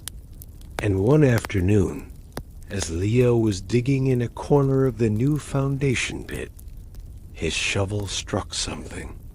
It was not the soft and the yielding and the familiar sound of his shovel hitting the damp and the rich and the dark earth. It was not the sharp, jarring clang of hitting a modern pipe or a piece of forgotten metal. It was a different sound, a deep and a dull, and a solid and a profoundly ancient-sounding thud. It was the sound of his modern steel shovel striking a much older and a much larger and a much more significant stone. He paused, his curiosity piqued. The artisans told him it was likely just a part of the old skyscraper's deep foundation, a piece of forgotten concrete. But Leo, a man who had spent his life with old things, felt that the sound was different. It felt older. So, with a quiet determination, he began to dig around it. The work was slow and careful. He cleared away the dark, heavy earth, and he began to uncover the top of the stone. It was not the gray, rough texture of modern concrete. It was the smooth, worn, and distinctly different surface of ancient hand-dressed granite. And it was not a random block. As he cleared more earth away, he realized that it was a lintel, the top of an ancient and completely buried arched doorway. A deep and a quiet and a thrilling sense of discovery began to fill his heart. The artisans gathered around him, their modern work forgotten, their faces now full of the same quiet and childlike wonder. They were no longer just builders. They were now archaeologists. For the rest of the day, they worked together with a new and a reverent and a deeply careful sense of purpose. They cleared away the centuries of earth and of rubble and of forgotten history. And slowly, inch by patient inch, the entire, magnificent, and deeply mysterious thing was revealed. A perfect and a beautifully crafted and a completely preserved stone archway, leading down into a flight of stone steps that disappeared into the absolute and the waiting and the deeply, deeply silent darkness of the earth. It was an entrance to a space that was not on any map, a cellar that was not in any deed, a room that the city, in its relentless and its forward-looking and its ever-changing ambition, had completely and utterly forgotten. At the bottom of the steps, they could see the top of an ancient and now rotted wooden door blocked by the rubble and earth of a long-ago demolition. The chapter of the house had ended, but a new and a far older and a much more mysterious chapter was waiting, right here, to be opened. The quiet librarian stood at the top of the ancient steps, his heart beating with a slow and a steady and a deeply excited rhythm, gazing down into the beautiful and the inviting and the profoundly, profoundly silent darkness of the past. Chapter 10. Opening the chest, the night air was soft and cool, wrapping around the old city by the sea like a gentle sigh from the stars above. The young woman Lila stood before the forgotten chest, her fingers resting lightly on its weathered surface, feeling the grain of the wood, smooth yet textured with the quiet scars of time.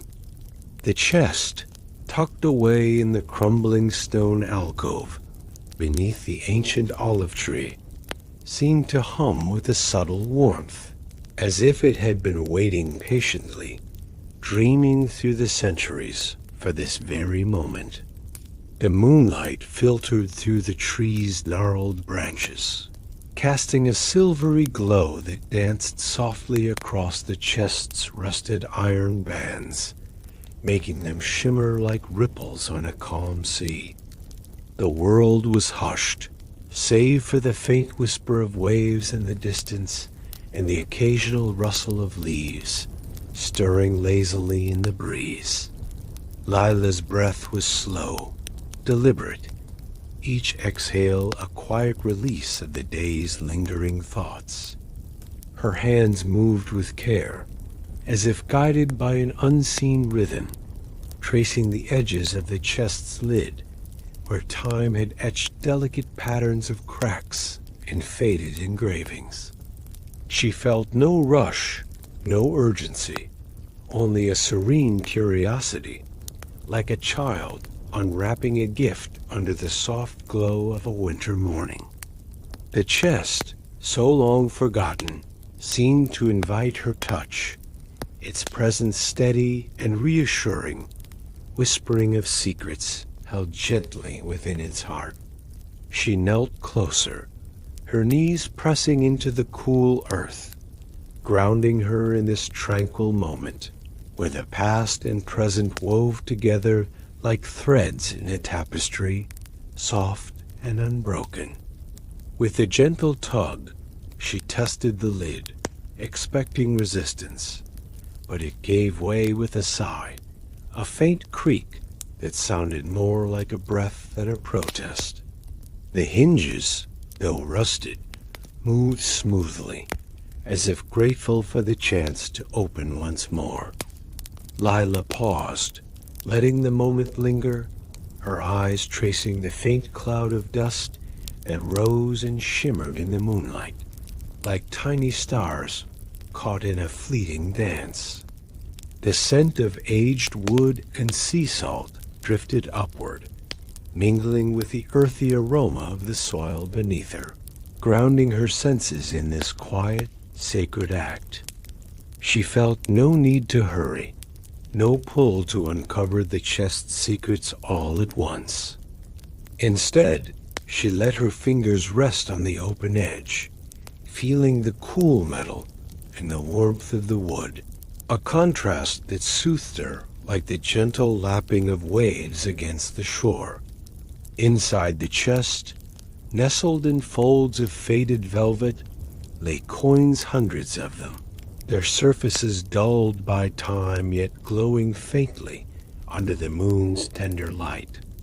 Each coin was a circle of history, etched with symbols and faces long forgotten, their edges worn smooth by the hands that once held them. Lila reached out, her fingers brushing one coin, its surface cool and heavy, like a pebble polished by a river's patient flow. She lifted it gently, turning it in her hand, watching how the moonlight caught its curves, casting soft shadows that seemed to sway like the branches above. The weight of the coin felt grounding, not burdensome, as if it carried not just metal, but the quiet dreams of those who had touched it centuries ago. As she gazed at the coins, Lila's thoughts drifted, soft and unhurried, to the nature of wealth. These coins, once so precious to the merchant who guarded them, had lain here untouched, their value shifting not in markets or trade, but in the stories they held. Wealth, she mused, was not in the gleam of gold or the clink of metal, but in the moments that linger, the connections that endure through time's gentle passage. The chest, with its quiet treasure, seemed to whisper this truth, its presence a reminder that value lies in the heart's quiet knowing, in the trust we place in life's slow unfolding. Lila felt a warmth spread through her, as if the chest itself were sharing its wisdom, its calm certainty that all things find their place in time. She placed the coin back among its companions, letting it rest once more in the velvet's embrace, and sat back on her heels, her eyes tracing the chest's open lid. The night was still, the air soft with the scent of olive leaves, and distance sought, and Lila felt herself sinking deeper into a state of peace, her body heavy with the calm of the moment. There was no need to take the coins, no need to carry them away. Their value was here, in this quiet discovery, in the gentle act of opening a chest that had waited so patiently through the years. She closed the lid slowly, with reverence, the soft click of the latch a final note in the night's lullaby. The olive tree above rustled faintly, its leaves whispering secrets to the stars, and Lila felt her eyelids grow heavier, her breath slower, as if the night itself were cradling her. The chest, now closed, seemed to settle back into its alcove, content to rest once more, its story shared, its purpose fulfilled. Lila leaned against the tree's rough bark, feeling its steady presence, and let her thoughts drift like clouds across a moonlit sky, soft and weightless. The city by the sea slept around her, its cobblestone streets quiet, its lanterns glowing dimly, and she felt herself slipping closer to sleep, carried by the gentle rhythm of the night. As you listen, dear friend, let Lila's calm discovery guide you toward rest. Picture the chest, its coins gleaming softly, its story unfolding like a dream. Feel the cool earth beneath you, the faint breeze on your skin, and let your breath slow, matching the rhythm of the waves in the distance. The chest's treasure is not in gold, but in the quiet moments it holds, the trust in time's gentle flow. Let your thoughts soften, your body relax, and drift into the peaceful embrace of sleep, where dreams await like coins in a forgotten chest, waiting to be discovered in the gentle light of morning. Chapter 11. Reflections on Value and Time. The night held its breath as Lila sat beneath the ancient olive tree, its branches swaying gently, their leaves whispering secrets to the stars above. The forgotten chest, now closed once more, rested quietly in its stone alcove, its weathered wood bathed in the soft silver glow of moonlight. The air was cool, carrying the faint scent of sea salt and blooming jasmine, blending with the earthy warmth of the soil beneath her. Lila's fingers lingered on the rough bark of the tree, feeling its steady presence, as if it had stood watch over the chest for centuries, a silent guardian of time's slow passage. Her breath was slow, unhurried, each inhale drawing in the calm of the night, each exhale releasing the last traces of the day's weight. The coins within the chest, though hidden once again, seemed to linger in her thoughts, their faint gleam etched in her mind like stars reflected on a still lake. She thought not of their worth in markets or trade, but of the hands that had once held them, the lives they had touched in a city that had long since changed. The merchant, whose careful hands had placed them in the chest, had lived in a world where these coins were a measure of wealth, a promise of security, a symbol of dreams yet to unfold. Yet here they lay, untouched through decades, their value shifting not in gold or silver, but in the quiet stories they carried, like whispers passed down through generations. Lila's gaze drifted upward to the vast expanse of the night sky, where stars twinkled softly, each one a tiny beacon of light that had traveled through time to reach her eyes. She wondered about the nature of value, how it weaves itself through the fabric of existence, often unseen until the heart pauses to notice.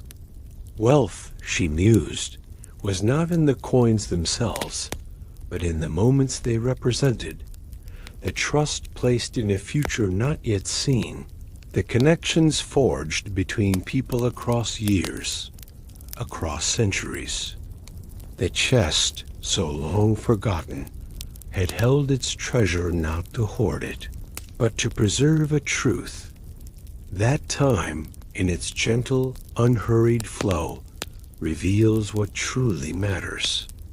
The breeze stirred again, soft as a sigh, rustling the leaves above and brushing against her cheek like a tender caress.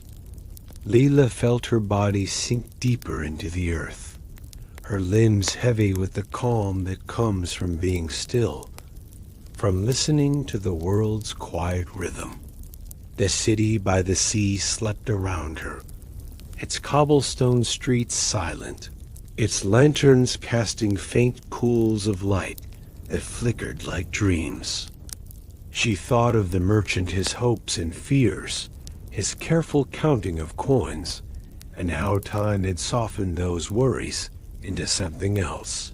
Entirely a legacy of patience, a gift of discovery for someone like her, who had wandered into this moment by chance. What is wealth, she wondered, if not the trust we place in life's unfolding? The coins, though beautiful in their worn, ancient gleam, were but metal, their true value lying in the stories they held, the memories they whispered.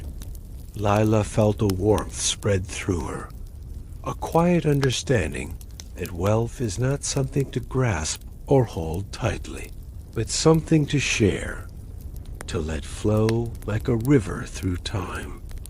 The chest had waited, not to be claimed, but to be found, to remind someone, anyone, that value lies in the heart's quiet knowing, in the moments that linger long after the coins are forgotten. She leaned back against the tree, its bark a steady anchor, and let her eyes trace the patterns of the stars above. Each one seemed to pulse with a gentle rhythm, as if the universe itself were breathing, slow and serene. The night was a blanket, wrapping her in its calm, and Lila felt her thoughts soften, her mind drifting like a leaf on a gentle stream. The chest, the coins, the city, they were all part of a larger tapestry, woven from moments of trust, of hope, of quiet connection across time. To be wealthy, she thought, is to be rich in these moments, to carry them gently, like a treasure in the heart. The distant waves lapped against the shore, their rhythm a lullaby that seemed to echo the heartbeat of the world. Lila's eyelids grew heavier, her breath slower, as if the night itself were guiding her toward rest. The chest, now closed, seemed to settle deeper into its alcove, content in its rediscovery, its stories shared with the one who had paused to listen. Lila felt no need to take anything from this place, no need to carry the coins away.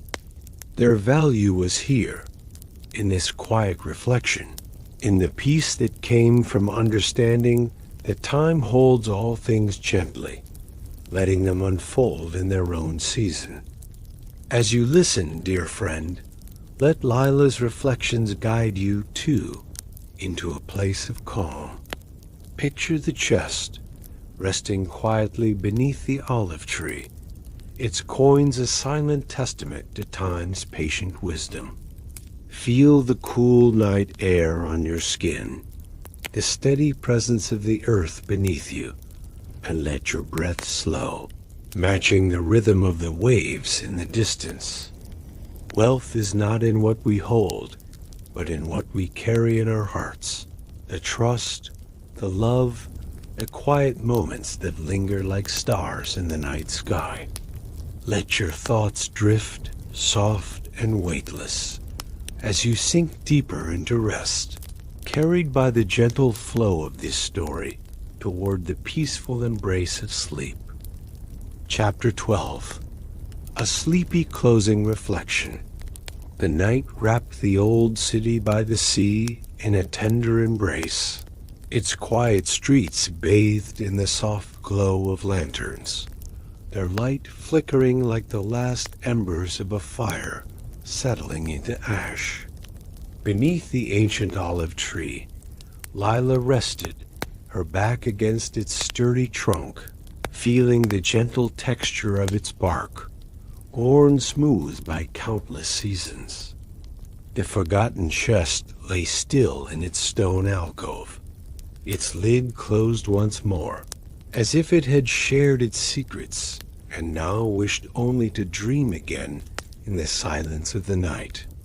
The air was cool and fragrant, carrying the faint whisper of waves from the distant shore, mingling with the sweet scent of jasmine that drifted lazily on the breeze.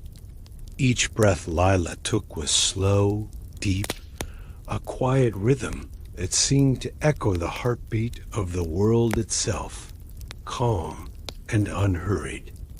The stars above twinkled softly, their light a gentle reminder of time's vast, patient expanse, stretching across centuries like a river flowing without end. Layla's thoughts wandered, soft and weightless, drifting like petals on a still pond. She thought of the chest, of the coins within, and of the merchant who had once placed them there with care, his hand steady with the hope of a future he could not yet see. Those coins, so carefully gathered, had waited through the long, slow years, their value not in their metal, but in the story they told, a story of trust, of patience, of the quiet beauty found in moments that endure. Wealth, she mused, is not something we hold tightly, but something we carry lightly, like a memory that warms the heart long after the moment has passed. The olive tree's leaves rustled faintly, their sound a soothing lullaby, as if the tree itself were whispering to her, urging her to let go, to sink deeper into the calm of the night. Lila felt her eyelids grow heavier, her body softening into the earth, as if the ground itself were cradling her, inviting her to rest. The city around her was silent, its cobblestone paths stretching into the darkness, each stone smoothed by the footsteps of those who had walked before, their lives woven into the fabric of this place. She felt connected to them, to the merchant, to the generations who had whispered of the chest's hidden wealth, their voices now a faint echo in the night's gentle quiet. Time, she thought, is the truest treasure, flowing softly, carrying us through moments of joy, of wonder, of quiet discovery. The chest had taught her this, its silent presence, a reminder that value lies not in what we possess, but in what we cherish, the trust we place in tomorrow, the love we share today, the peace we find in simply being. Lila's breath slowed further, each exhale a gentle release, letting her thoughts drift like clouds across a moonlit sky, soft and unhurried.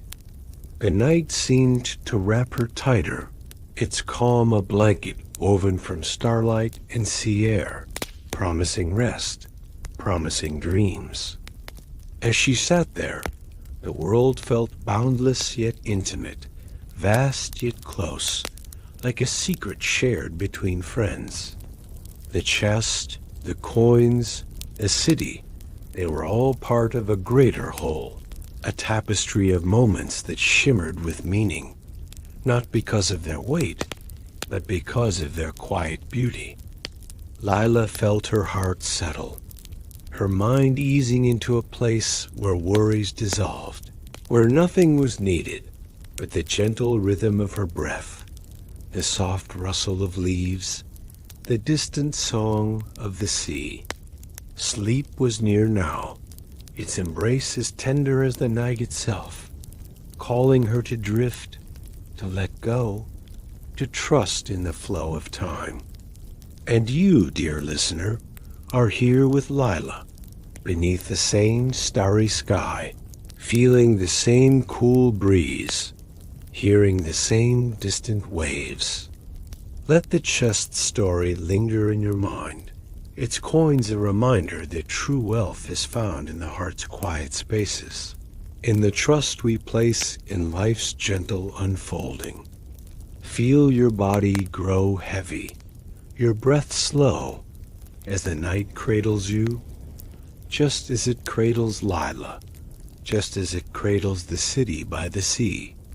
The lanterns glow softly, their light a beacon guiding you toward rest, toward dreams where time flows like a river, carrying you gently, effortlessly, into the peaceful arms of sleep.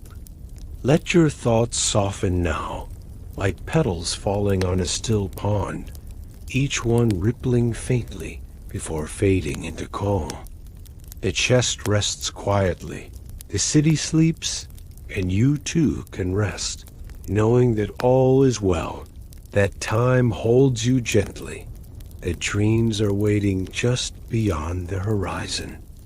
Close your eyes, dear friend, and let the night carry you. Let the waves sing you to sleep. Let the stars whisper their light into your heart.